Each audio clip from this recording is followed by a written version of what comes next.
coming at you.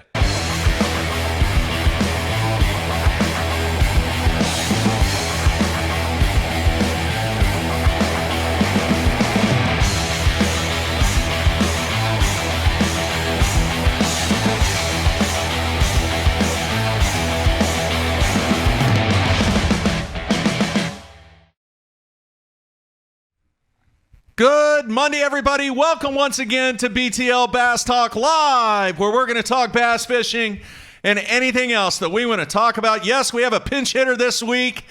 Matthew, he is on Lake Guntersville trying to catch a few, and FLW touring professional Bradley Hallman going to sit in for him this week. And Bradley, a ton of stuff to talk about, but as we always do, all right, the week after an FLW event, we're going to break down how you did on Cherokee Lake, and we'll get into that over the week, but we've got a great week set up. I'm calling it Winners Week because for the first time in 2019, we have the winners of all three trails that participated over just a crazy weekend in professional fishing, and we're going to kick things off with the man that got it done on Winyah Bay, South Carolina.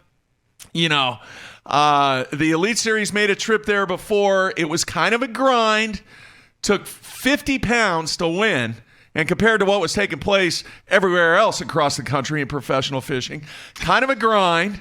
All right. But Stetson Blaylock gets it done, gets his first blue trophy, and we're going to have him on in about 10, 15 minutes. Then tomorrow, we're going to have Andy Morgan on in what might be, and we talk about this every show, man. What might be the greatest home field advantage in the history of professional fishing? When the guy is talking about that, I know where every twig, I know where every rock, I know where everything is in the area that he fished, it's probably an HFA. Yeah, he was talking about how much money he'd won there with his dad through the years. Yeah, crazy stuff. So we're going to have Andy Morgan on Tuesday.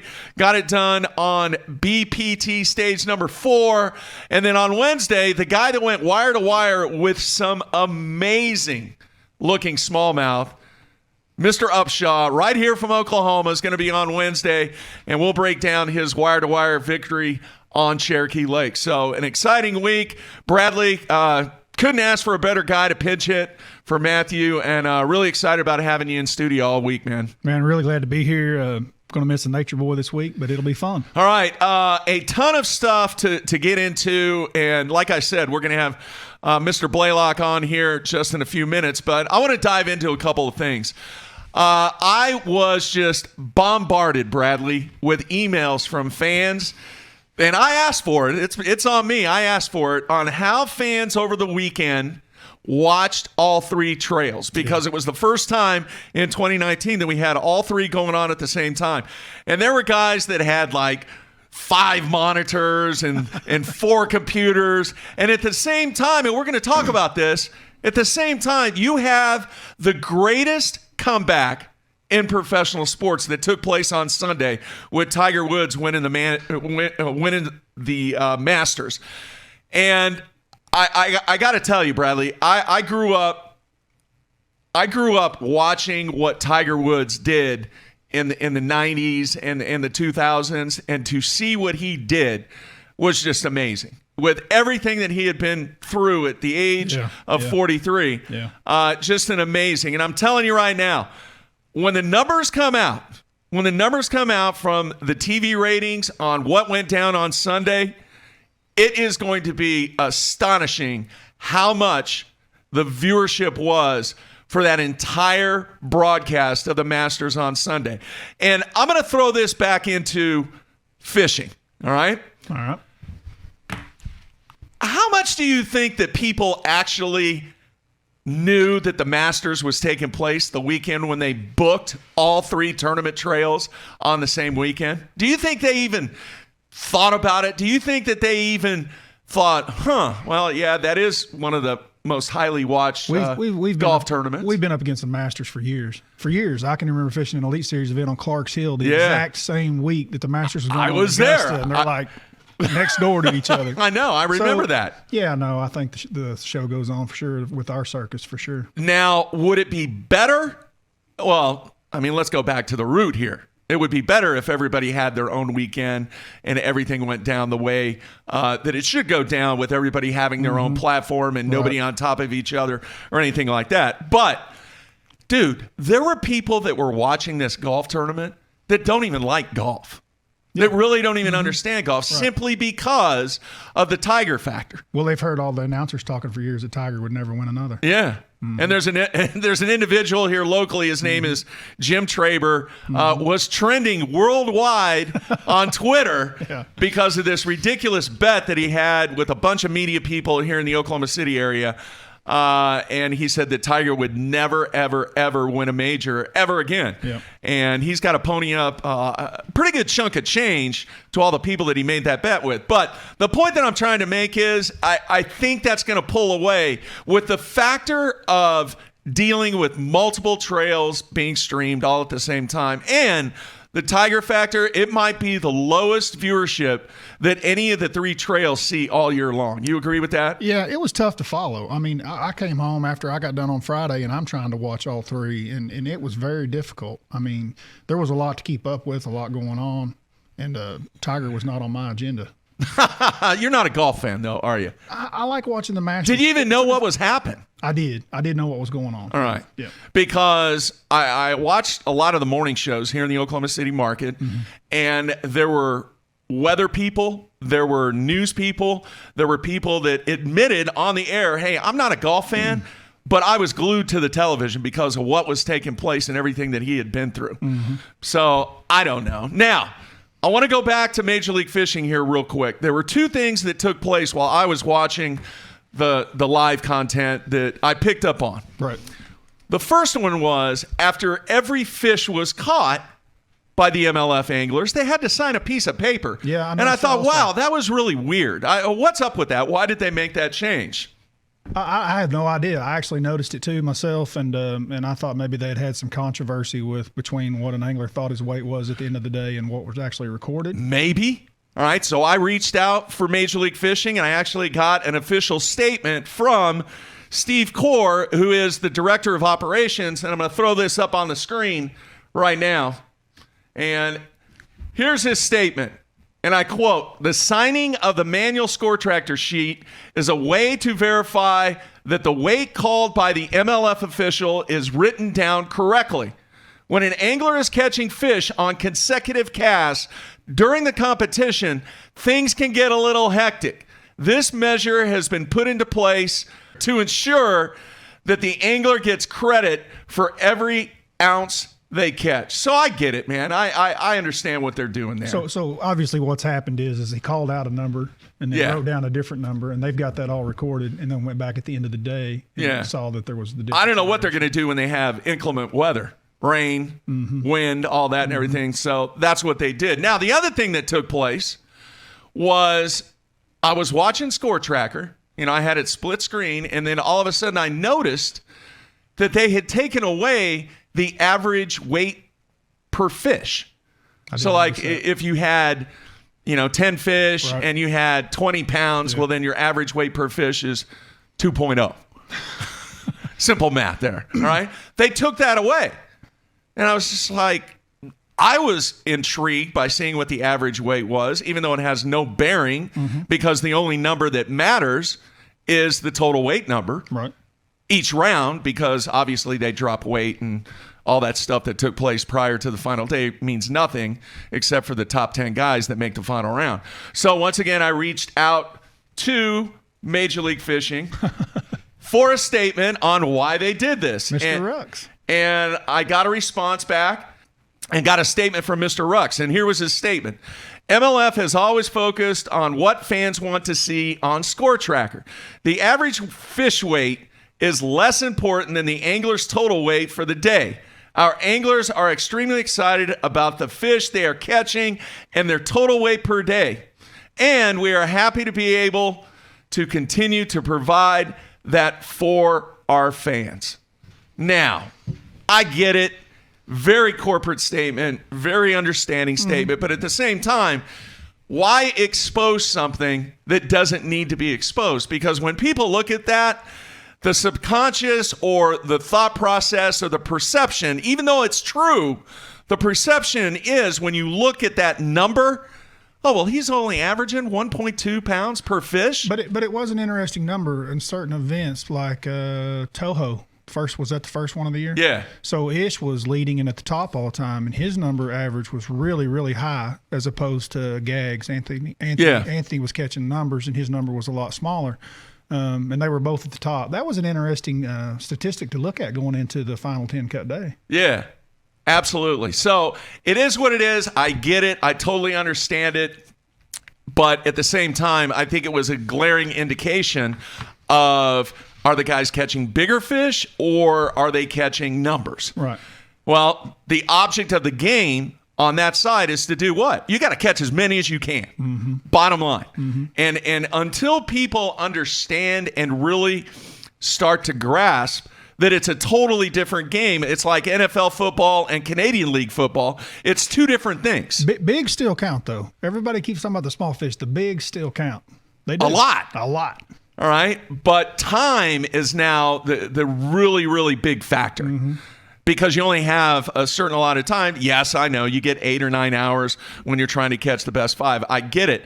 But now it's catch as many over 1 pound as you can in the limited amount of time that you have in each period and go from there. So I just thought it was kind of interesting. I like seeing that stat. I'm a stat guy.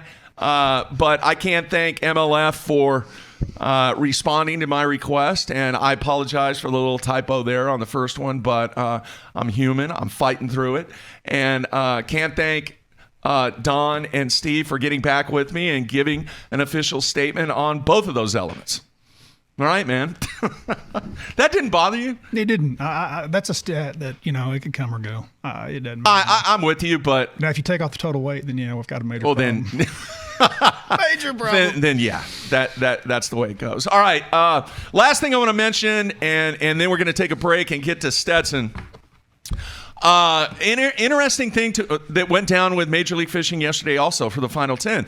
They were allowed to trailer. Yeah, bad weather. Yeah, which I kind of thought, well, that's kind of cool. Yep. It's kind of different. Obviously, they're taking safety into consideration.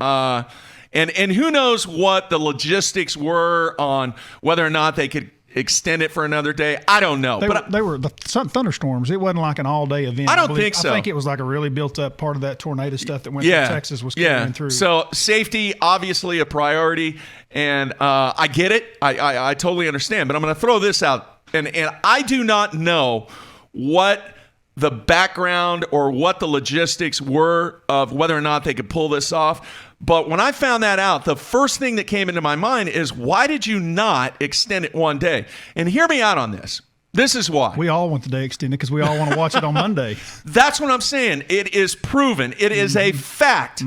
The most viewership that takes place in this game is on Monday. Yeah. All right? And if they would have made the final day a Monday... And I know there had to be a reason, either cost or logistics, or they couldn't get enough camera guys, or there were commitments to do something else. But what I'm saying is if any way possible, instead of letting those guys trailer, if they could have extended it to Monday, you got 3 things going for you. 1, there's nobody else fishing. No tiger. There's no tiger. All right? And the entire focus of the bass fishing world is on you. Yeah. It's on those 10 guys. Yeah. You can have massively showcased. Not that they didn't already showcase. We've had this conversation with a couple other events already this year. Yeah. So I think that if any way possible, if they could have extended it to Monday, it would have been awesome for the fans. It would have been awesome for Major League Fishing. It would have been awesome for the sponsors. It would have been awesome for the anglers. Yeah, everybody's off the water. Yeah. And it's just them. And I don't know. I don't think the outcome would have changed, but it might. Who knows? Because, once again, I think it was one of the greatest HFAs in the history of bass fishing. But anyway, to enjoy that event the way that it could have been enjoyed by the fans, showcasing nothing but those 10 guys on a Monday would have been a great idea. Obviously, I'm assuming that they went down that path and there was some logistic or cost or some type of reason why they didn't do that and decided to go ahead and go with the trailer thing. I think the trailer thing's it is what it is. I mean, safety, it's 10 guys. They did what they did. Some people are going to say that, you changed up the way the game is played. Well, folks, I'm here to tell you right now, the game has changed the way that they play it. Yeah. It's not the same game, all right? I think it was probably that or shorten the day. That storm probably was hitting in the morning, wasn't it? Yeah, I don't know. I didn't look at it, but I just think it would have been cool to have those 10 guys totally focused on a Monday where everybody is basically at work. Yeah. I totally agree with that. And it could have been a massive. I'm all for Mondays. Quantity of viewership and not have to. Somebody used the term. What was the term?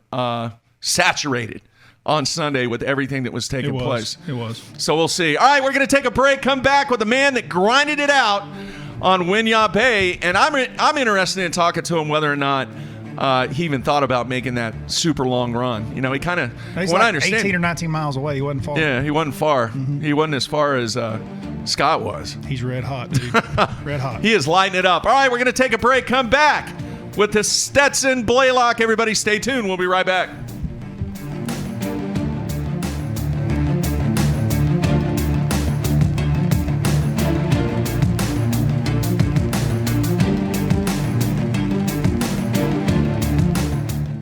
Sleek new design with easy control file. The clearest images underwater with uncompromising range. Live mapping from the touchscreen. View notifications, video, even Google Maps on screen. And for the first time ever, real-time view of fish movements with live sight sonar. HDS Live. New from Lowrance. I got my power pole down, stuck in the mud in the bottom of the lake, sitting so still in the wind and the waves, could even be a hurricane. I got my power pole down.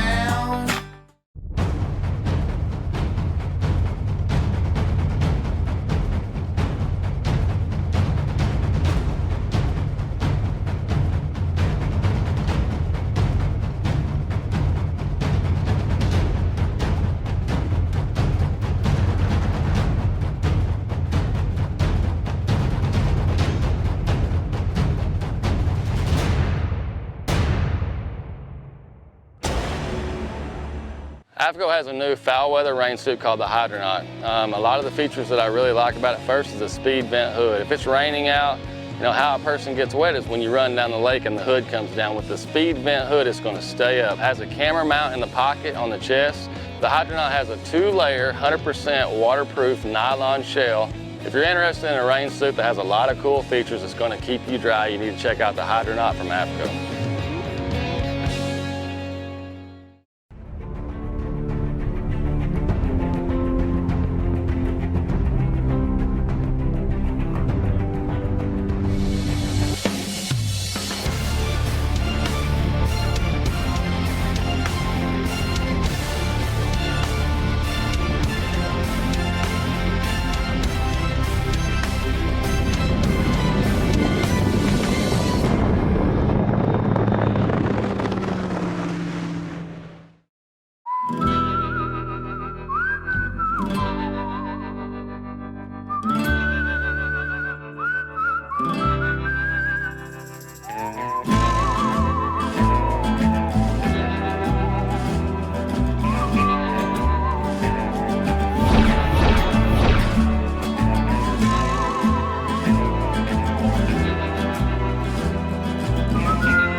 Aaron Martins here. I'm going to be telling you about a new product by Sunline. It's Siglon PE x8. I've been using it almost extensively all year for my frogging, flipping, drop shotting, shaky heading, worming, jerk baiting. It's by far my favorite Sunline braid. I honestly, I don't say this unless I think it's true, but honestly it's the best braid in the market of any of the braids. Definitely check it out. It's a price point line, $14.95 for 165 yards, and that could last you a whole year, just one spool with using leader material. It's Siglon PE times 8. It's my favorite braid, and I think if you use it, it'll be your favorite braid too. Pros depend on hydraulic jack plates to get the best out of their boats. Do what they do. Demand Atlas performance. Atlas gets you from the bottom to the top in less than 8 seconds, even with the big 4 strokes. And when you gotta turn right around and get that heavy load back up in rough water, Atlas's innovative design and American-made components will get you there with confidence. I'm at Depot. Just look for yourself. There's an Atlas jack plate on just about every professional's boat. The Atlas hydraulic jack plate. You can depend on it.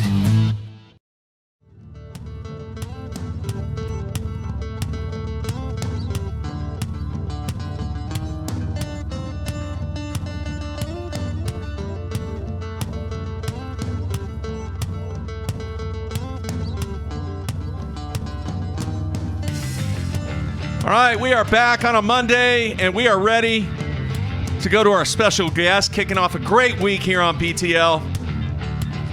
And the man that got it done, and I had no idea, man. He's actually over Bradley, the $1 million mark on combined earnings. He had over 800,000 over on the FLW side. Been doing it a long time. Yeah, he's got a stellar career. Yeah. And he's really young, too. Yeah, been doing it a long time, and kind of had to hang on a little bit. Had a charge from Mr. Canterbury, but hung on, got the blue trophy, and we are glad that he is on the show on Monday. Stetson, you there, man? I am. How are y'all? All right, doing great, man. Congratulations, a blue trophy, and a little bit over 50 pounds. You kind of had to hang on a little bit, but you got the W, and it was really, really cool to see everything that went down on a very, very challenging body of water. Yeah, I tell you what, I think that's one of the reasons that I was able to win that event, just being not familiar with it and having to kind of, just kind of live by the one little area that I found. I think that's one of the biggest keys, for me winning that event. I mean, just because I didn't really know a lot about it, didn't understand what really happened there. I'm not very good at tidal water fishing. The good tournaments that I've had on tidal bodies of water have always been just finding one area and sticking with it and making it work for all it's worth. And I found this area on the second day of practice and knew it had some fish, knew it had a couple quality fish, but did not know it had tournament winning capabilities. I was thinking more like, get a top 35 and get out of Dodge with a decent finish and survive that tournament. And man, did it ever let me in on that deal, and came out on top. The final day, kind of describe what you were going through. You had a little under 10 pounds and still got the W, but what was going on that final day? It's really hard to describe, but here's what it is. The deal is when you go out there with the lead and you see the weights, on day 3, and everybody in the top 10 caught good stringers. I'm talking about really good stringers. After about 10:30, I really thought that I'd let it get away. Not necessarily anything I did wrong, just I didn't get bit. I didn't know anything else to go to. I knew that was my best chance at catching a big fish, was staying in that area. But I really did think that I thought I needed 15 pounds to even have a shot to win. And just the way that the weather kind of came in there, we had some really strong winds. Just a few things were a little different that day.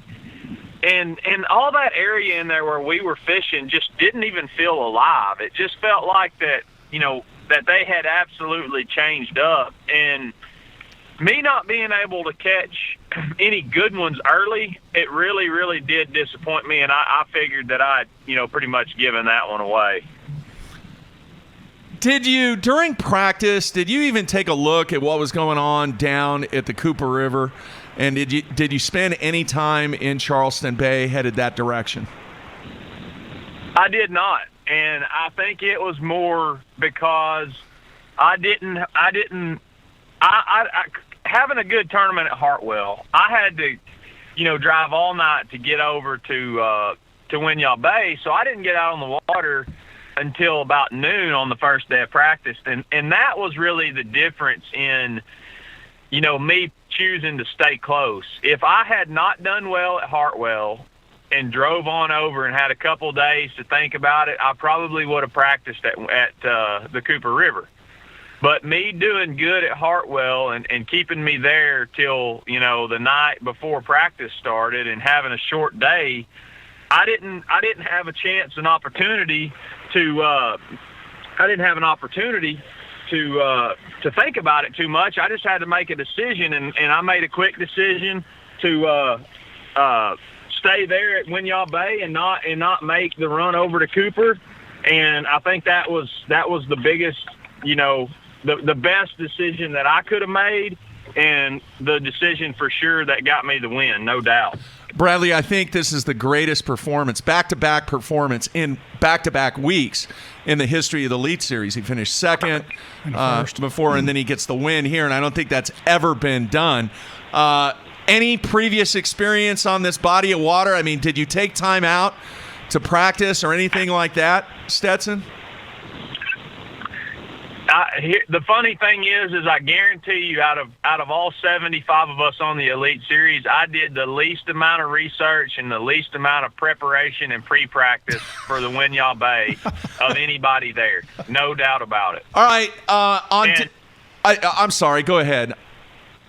And the reason that I chose to do that is because those type of fisheries are so vast and have so many opportunities and so many areas and places that you can go, you can really get overwhelmed. And I've learned myself that if you don't have anywhere to go, then don't go anywhere at all.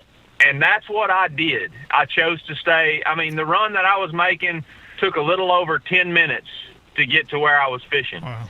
And to me, I've just been more successful, not winning tournaments, but having decent finishes at not taking big, huge risk like that. All right, you had a huge day 3. You had 17-15 on day 3. Was that in the same area that you were fishing on the final day? And if so, what was so special about that area on day 3?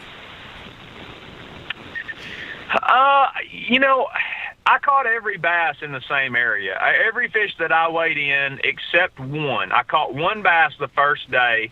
And here's the crazy part about this. I had 4 bass on day 1 when I left that area. I had 5 minutes left to fish, and I pulled in this little side ditch, the first place I went in practice, and caught 1 bass in there in practice. I chose to stop in there with 5 minutes to fish. On day 1, I made 3 casts with my vibrating jig. I caught a 1-pounder, a 12-inch bass that weighed 1 pound to make my limit fish.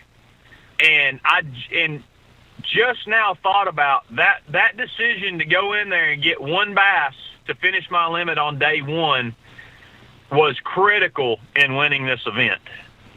And so that 1 bass is the only bass out of all the ones I weighed in that did not come in that same area.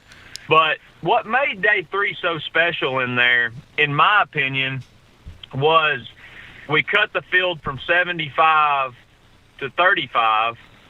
So that eliminated a lot of guys out of that area. And it wasn't like it was crowded, but there was a lot of boats coming in and out fishing it. And just once we had the cut, I think it let those fish relax a little more and do their thing. I think a lot of them was moving up to spawn, and the little pond that I was fishing, the little pit that I was fishing had 20 feet of water in it. So I think there was some fish kind of staging out off the bank that were moving up as the week progressed. Was that the special thing about that area, was the fact it had that 20 foot of water in it? I think so, and I think that it was really close to the main river, but far enough off that they had a good, safe place to go spawn, and the water didn't fall out from under them. They could spawn in there and still have plenty of water to relax in and do their thing, and not all those other creeks that I found, when the tide would go out, they'd be like 2 or 3 feet deep, where this one had 6 and 7 feet in the canal going in and 20 feet in the back, no matter if the tide was up or down.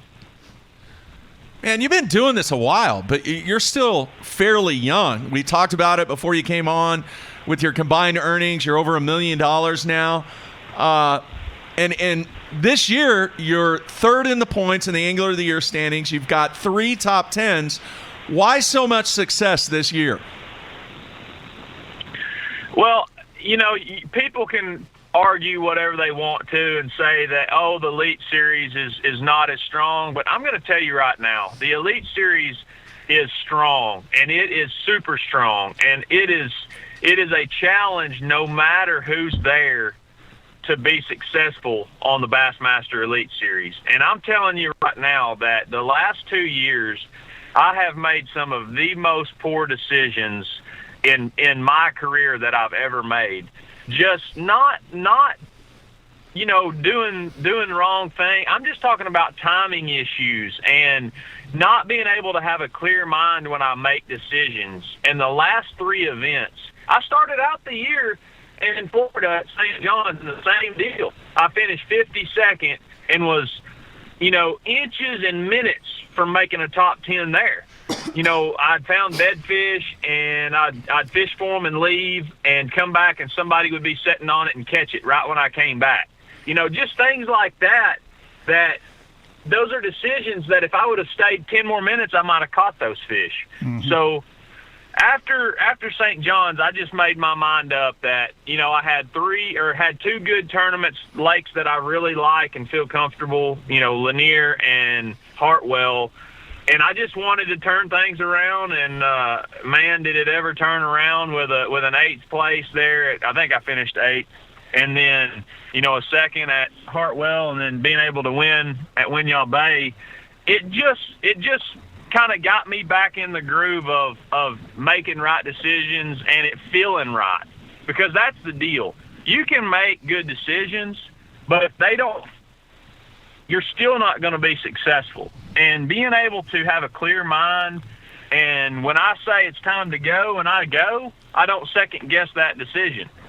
And when I say it's time for me to stop in and make 2 casts here, I'll stop in, make 2 casts, and catch one. That's the kind of decisions that make you a champion. And those are the kind of decisions that are so hard to make when you're not fishing well, and when everything seems to be going the wrong way. You don't make that decision. You say, I don't have time, and you keep on running.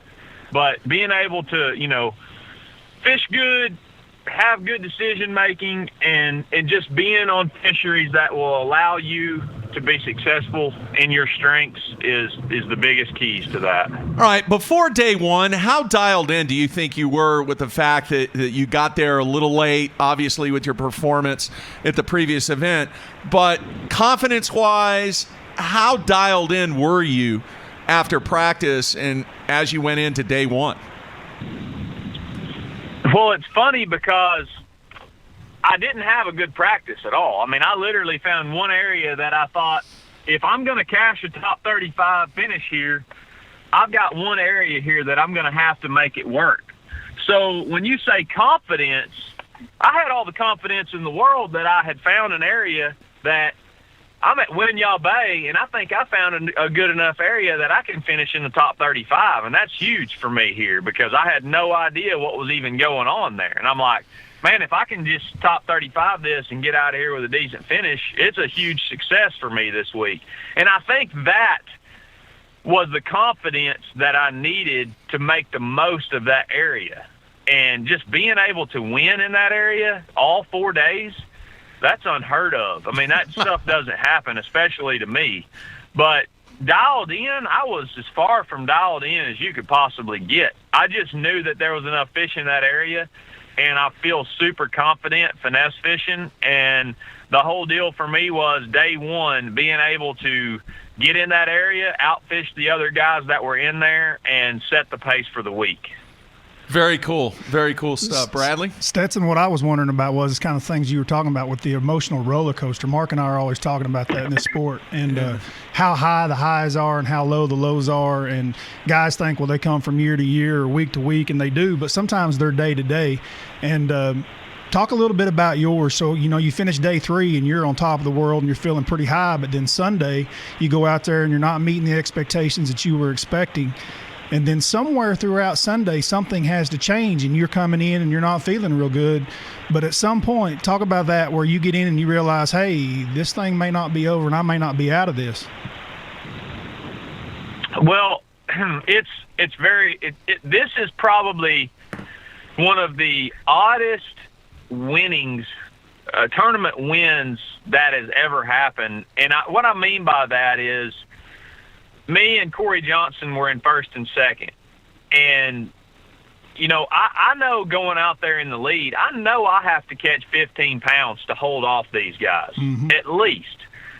And I go into my area, and in the back of my mind, I'm going, well, this was nice. It was fun to get to catch them and to be leading after day 3, but I just don't know that this area's got enough fish to do it again. Yeah. And, when I get in there and start fishing, I realize right away that it's a lot slower, that things aren't progressing as fast. Like the keepers aren't coming near as fast. And I'm like, oh boy, here we go. The fish have finally petered out in this area. Well, I catch one, a little one, and then, I catch a decent, like a 2-pounder, and then I lose like probably a 2.5-pounder, maybe a little bit better. And right then I said, well, here we go again. It's not meant to be. You don't lose them on the final day when it's your time to win a tournament. Yeah, the low of the low. Don't happen. Right. Yep. And so right then I'm already so disgusted and disappointed. Not in my, because while I'm fishing, I'm going, gosh, I made a top 10 at Winyah Bay and had no clue what to do here. And I'm getting out of here with a top 10 finish. But then I'm like, gosh, I have an opportunity to win this tournament and I'm letting it get away because I'm out of fish and I don't know what to do. So it was a mental battle going back and forth inside my head of be thankful, be happy that you're in a top 10 finish at Winyah Bay where you didn't think you was even going to catch a limit both days. And then 5 minutes later, I'm going, gosh, if I could just catch 5 3-pounders, I'd win this tournament. Yeah. And then 5 minutes later, and all the time I'm fishing. I'm trying to catch them going, man, they're not biting. What do I do? Man, I don't know if you watch Bass Live, but I did not fish very well. And I'm talking about casting.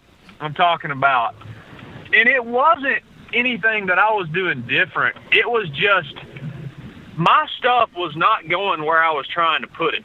And it was a combination of being frustrated that I had an opportunity that was slowly slipping away, and I had nowhere. It was almost like being trapped inside of a box going, there's no way out of this box. I'm either gonna live or die, but I've got to figure it out right here inside this tiny little black square box. The demons are real. They really live in our heads. Wow. Yeah, and that was the battle that I was facing. Is if I leave this canal, in my mind, there's nowhere else that I have a chance to even come close to winning this tournament. And so for me, it was, you've got to stay in here. You've got to stay focused. You've got to catch every bite you get. And I'm telling you, I lost a good one, but I had some other really good bites that I did not hook. And I just think it was the way those fish were biting on Sunday. They weren't eating the bait all the way, and I'd never lost a fish on Saturday when I had 17 pounds. And Sunday it was just fish after fish. Then I would catch one and it would be a 12-incher. And I had no idea how important every one of those 12-inchers that I caught were going to be at the end of the day. So on your ride in, on your last drive going back to check in, are you thinking that you just gave it away, or that it just slipped away from you? You didn't get the bites and you're just telling yourself, be happy with the top 10, you made a top 10 here? Or are you thinking, hey, I might have a chance. I've caught enough to give myself a chance? I watched everybody. idle out of that canal and leave about 15 minutes earlier than I did. And I knew that it was blowing wind and it was going to be really rough, but I thought, man, I've got like 7-8 pounds. I have nothing to lose. I should push it to the limit to try to get back and take a chance on catching a 5 or 6 or 7 pounder in here. And every boat that idled by me looked at me like, dude, you better come on. And I saw that, but in my mind I'm going, I'd rather take a chance on being late and maybe catch a big one, because I know I'm gonna. I said it from noon on. I'm like, if I don't catch another bass, I'm gonna finish like 7th. Like, that's how good they're gonna catch them, and that's where I'm gonna end up. And when I put my trolling motor up, I strapped my rods down. I told my cameraman, hey, I'm going to take a leak before we go. And all this time, you know, Steve Bowman, he was following me, taking pictures all day. He told me after the tournament, he says, I was wanting to tell you so bad that, dude, you don't have time to be taking a leak. You need to get back to the ramp because you don't even know how close this is. But, you know, I just kind of put my stuff up, wasn't in a big hurry. And when I hit the main river out there, I did not realize just how rough it was going to be. And I was really kind of nervous that, you know, I may not even make it back. But I still, in my mind, as I'm, you know, chopping them waves headed back up that river or down the river, I'm thinking, man, at best I've got a 5th, 6th, or 7th place finish, good money, good points, you know, salvaged a great event here at Winyah Bay and can't wait to get to Lake Fork. And it wasn't till we pulled up in the staging line with all the boats, and Corey Johnson's brother said, have you looked at Bass Track? And I said, nope, haven't looked at it. He said, do you want to know how close this is? And I said, what do you mean? He said, you and Corey and Scott Canterbury are like ounces, dude. And I said, you are kidding me. Wow. He said, no, ounces. Ounces. And I said, no way. And so right then I got this sick feeling in my stomach, and here's why. The last hour and a half of fishing that I had, I saw 2 bass on beds. Both of them were catchable bass, and both of them would have called for me, but neither one of them were big enough, I thought, to make a difference in the outcome of the event. So I left them both sitting on beds. Yeah, I understand that. Wow, just sounds like a crazy week, man. No, it's unbelievable. It's winning these tournaments is so hard, and you can do everything in your power to do it and still come up short. And this week it was just like, I tried every way possible yesterday to lose this thing and couldn't do it. You know what I mean? It was meant to be, and wow, what a week. Well, congratulations, Stetson. I've watched your career for a long, long time, and dude, to see that smile on your face, that blue trophy is pretty awesome. Yeah. Congratulations. Thank y'all very much. All right, man, 2 quick questions, and then we're going to let you go. On day 3, can you pass along to the fans what you were doing that really caused you to have such a great day catching almost 18 pounds? Well, the first couple nice ones that I caught, I actually had lost one of them on day 2, and I'm pretty sure that fish was on a bed.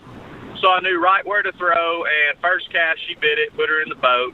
One of those big ones I didn't know was there, but it was really close to one that I'd caught the first day. That was a nice one. So I don't know if it was on a bed or what the deal was, but I was just casting a wacky rig yum dinger on a spinning rod with 10-pound test. And for me, you don't have to overcomplicate bass fishing. It doesn't matter where you go. Yes, they eat different things in different parts of the country, but bass are bass. And they love little bitty worms. And for me, I've had some great success over my career with little jigs, little worms, just really finesse fishing. And that was the biggest key for the whole week. But I tell you what was a huge key on day 3 in getting that big stringer. I made a decision about 10:30 to leave my primary little pond that I had been fishing and pull out into these canals that were leading into where I caught the bulk of my weight. And I pulled in the first canal, and I'm trolling down through there casting my dinger, and I look up and I see this giant bass sitting there like it's on a bed. The tide had come way down, and I looked around, and I'm like, man, that's a giant, but I don't see a bed. And all of a sudden, I look behind this pole, this little seawall pole, and the only way you could have seen this fish is on dead low tide. There was like a 13 or 14 incher male sitting on the bed, and when the tide was out, it was like 6 inches deep.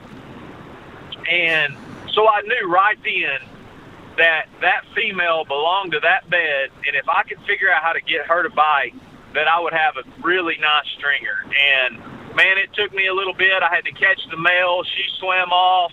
I actually fished on around the back of the cove and then came back, and it was like a light switch. I fished for her, never could get her to bite. And as soon as the tide started coming back in, it was like she knew that she could be more comfortable now because the water was starting to come up over her back.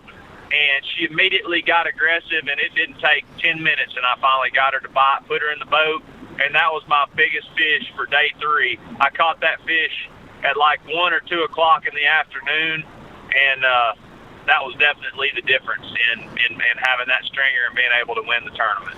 Wow. All right, last question, man. I want to go back to your memory bank. Your first BASS tournament was back 9 years ago in 2010. Do you remember where it was?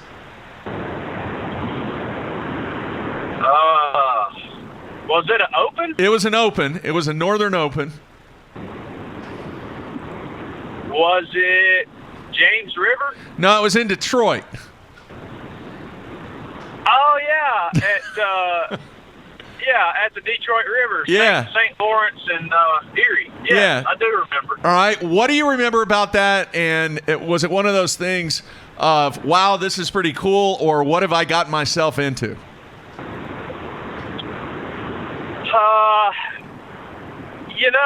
For me, if I'm not mistaken, you said that was 2010, right? Yep. I had already fished one season on FLW as a pro, and so for me it was about knowing that I wanted to be on the Elite Series from the day I started following bass fishing. My path led me to FLW because that was the opportunities that I was given early on.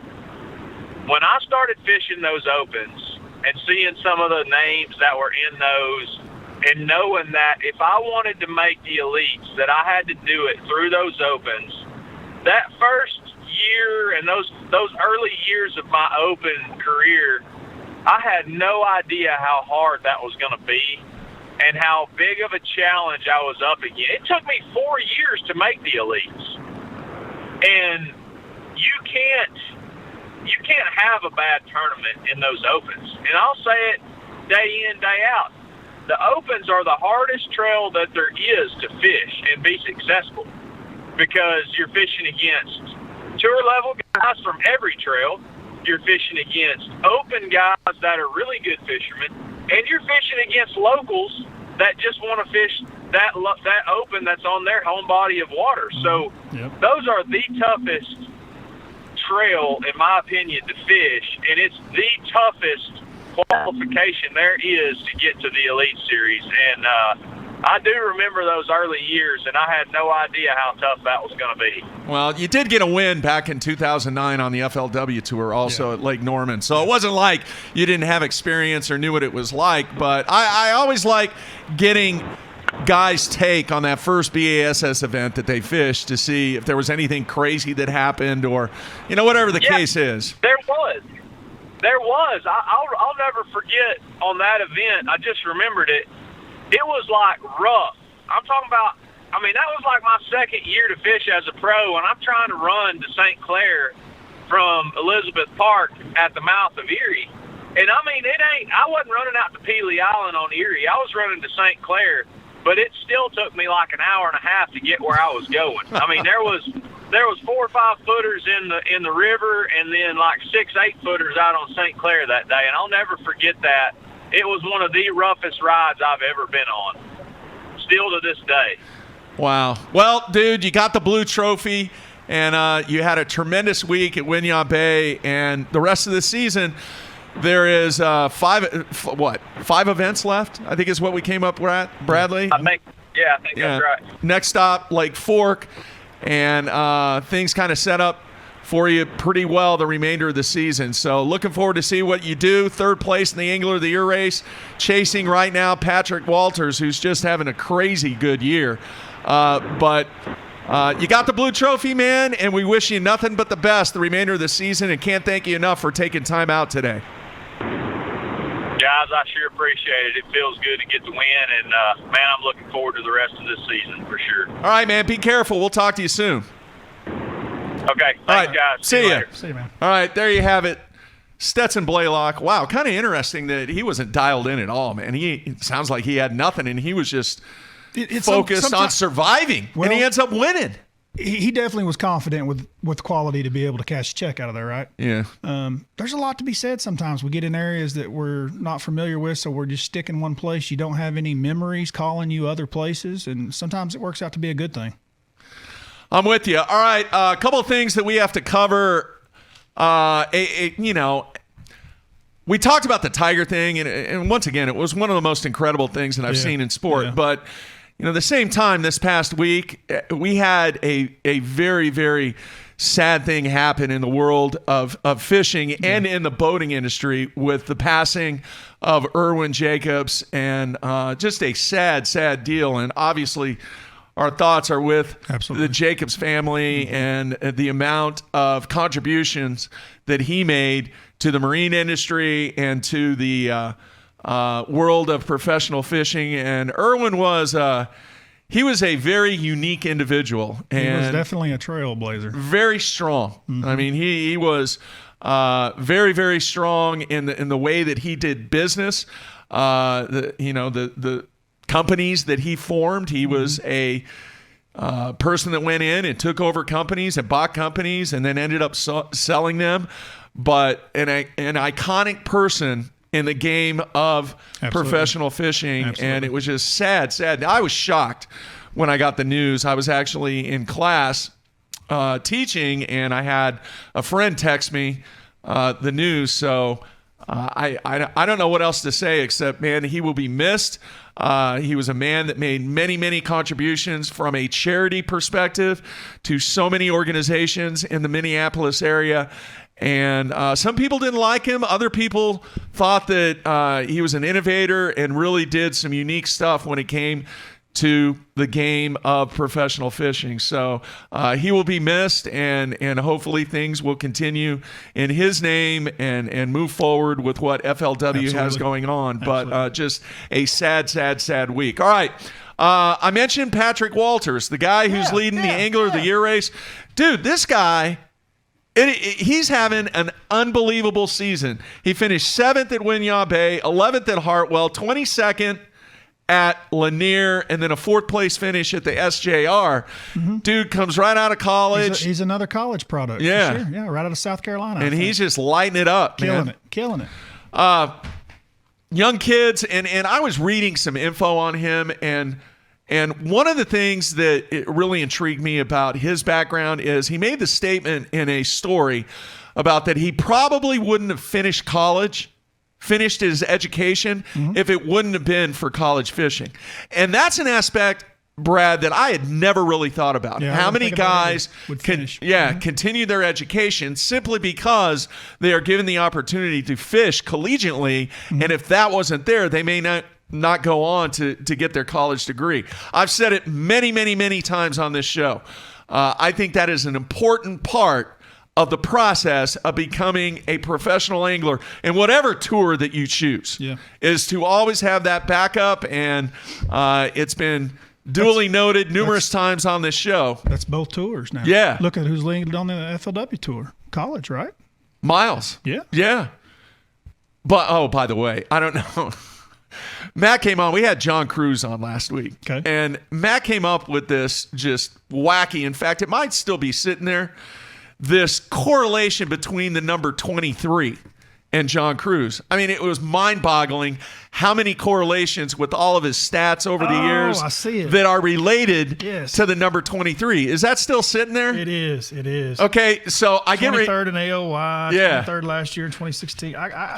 Yeah. Okay, so today I get a message on the instant feedback that he finishes 5th, and what does the number 5 equal? 2 plus 3. The 23 continues. That is insane. You see the list of stuff that he has on that list, all related to the number 23? How did Matthew come up with that? I don't know, man. He's the grasshopper. That's why he comes up with The nature boy. crazy stuff from a statistical standpoint. But getting back to Patrick Walters, 5 events left. And A lot of fishing left. a lot of time left, but some interesting names are at the top of the leaderboard. Absolutely. And you know me, Matt always calls me the guy that says the glass is half full or half empty instead of half full. I was looking at some of the names that are below the cut line for the Bassmaster Classic, and there's some guys that are really not performing at the level that they should be performing at. It's very early. There's They a lot left. got 5 events left. A lot of guys need some good stuff to happen the remainder of the season if they want to pop up the leaderboard. And we've seen it happen before. You can be lurking down in the 60s or the 50s and pop 2 or 3 tournaments and move up rapidly in the standings to put yourself in a really good position in the Angler of the Year standings and put yourself in the position to qualify for the Classic. I can tell you that our guest that we had on this morning would be a good bet to be sitting there close to the top at the end of the year. He's very consistent and has been for a long time. Yeah. No doubt. All right, man. Tomorrow we're going to have Andy Morgan on. And then I want folks to know, before we have Andrew Upshaw on Wednesday, we'll get into your event over the week. What do you have, 12 pounds? And Oh, it was terrible, yeah. 12 and 11? 12 and 11, yeah. On a place that they were just chewing. Chewing. All smallmouth? Yeah, I believe so. Few I might have weighed in one largemouth. Okay. So we'll get into that. People love to hear how you break down your performance. We'll get into that on Wednesday. But right now the plan is on Tuesday we're going to have Andy Morgan on, and that has been confirmed. And then I've also got Andrew confirmed, and how difficult it is to go wire to wire. Just incredible to watch you do it. Yeah. Yeah. Very, very cool looking smallmouth. I didn't too. realize Andrew had been on tour for 8 years. I did not realize it had been there that long. You know, to me, he seems like a young guy, and if I was guessing, I would have guessed 3 or 4 years. But he's really put in a lot of time. Yeah, he has. Well earned. He has, man. I got to ask you this, Bradley. I'm curious. You've got a few days off. Yep. Few days off. Let's face it. Did not have the greatest performance. Mm-hmm. What do you do now? Do you focus on spending time on the water? Is that how you kind of break out of a little post-tournament funk? How do you apply that to your performance? I don't know. I drove home all day. It took 14 or 15-hour drive from East Tennessee, and the biggest problem I've got right now is that my truck headlights do not point at the road, and I did a lot of that in the dark. So that's number one, is just to get my truck lights working so I can make it to an event and home without being killed on the interstate. Wow. It's terrible. Drove in that rain the whole way home. I've been With fighting. no lights? It's almost like having no lights, but it's just because the truck's jacked up and they're pointing up in the air, and I blind all the semis. The semis are always, it's a bad deal. I got to get it fixed. I'm taking care of that today. Are you going to spend time on the water, though? At some point, there will be some time spent on the water. All right. Are you going with me? Maybe. Maybe. I'm excited because Friday is my kids' I want to get back spring down to game. Arbuckle. You know, Yeah. while I was gone, one of my good friends, Bronson, they had a team tournament there last weekend, and he Took 30 pounds. He won with 35, 50 something. Oh, by the way, and we'll talk a little bit more about this tomorrow, but there was an event on Clear Lake, a one bass event. It took almost 90 pounds over 3 days. I heard about that. Insane. That might be a record for 3 days. 90 pounds? Almost 90. I think we could do it buckling too, maybe. All right, we may have to do that, Bradley. All right. I want to thank our guest, Stetson Blaylock, the man with the blue trophy.